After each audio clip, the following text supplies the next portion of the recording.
પલસાણા તાલુકાના દસ્તાન ગામની હદમાં નેશનલ એક્સપ્રેસ હાઈવે ઉપરથી કન્ટેનરમાં છુપાવી લઈ જવાતો વિદેશી દારૂના જથ્થા સહિત કુલ કિંમત ₹42,40,300 મુદ્દામાલ સાથે કન્ટેનર ચાલકને દબોચી લેતી સુરત ગ્રામ્ય જિલ્લા LCB R B Bhatol police inspector LCB Surat ગ્રામ્ય નાઓ સુરત જિલ્લા એલસીબી પેરેડ ફલો સ્કોડના પોલીસ અધિકારી એમ.આર. શકોરિયા પોલીસ ઇન્સ્પેક્ટર તથા એલ.જી. રાઠોડ પોલીસ ઇન્સ્પેક્ટર તથા પીએસઆઈ એચ.સી. મસાણી તથા પીએસઆઈ જે.એલ.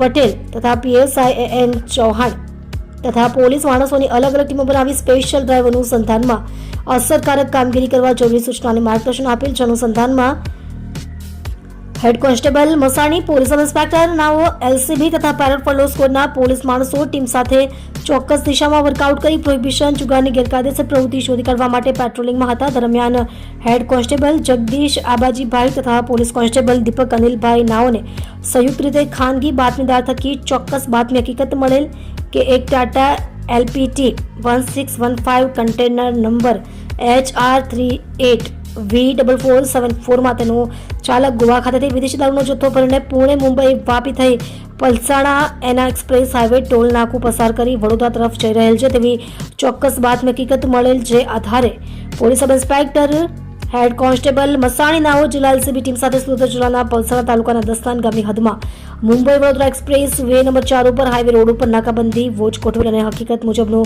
કન્ટેનર આવતું તેને ઝડપી ચાલકની સાથે રાખેલ બંધ સીલ તોડી તપાસ કરતા મોટી માત્રામાં વિદેશી દારૂનો જથ્થો ભરેલ મળી આવતા પકડાયેલ કન્ટેનર ચાલકની સઘન પૂછપરછ હાથ ધરેલ. જેમાં વિદેશી દારૂનો જથ્થો કર્ણાટક રાજ્યમાંથી ભરાવી ગુજરાતમાં ગોધરા સુધી લઈ જવાનો હોવાનું જણાવેલ. જેથી કન્ટેનરમાં ભરેલ વિપુલ પ્રમાણમાં ગેરકાયદેસર વિદેશી દારૂની બાટલીઓ નંગ 51,504 જેની કુલ કિંમત ₹77,25,600 કુલ કિંમત ₹92,40,300 નો મુદ્દામાલ કબજે કરી પકડાયેલ તથા વોન્ટેડ આરોપીઓ વિરુદ્ધમાં કાયદેસરની કાર્યવાહી કરવામાં આવે છે.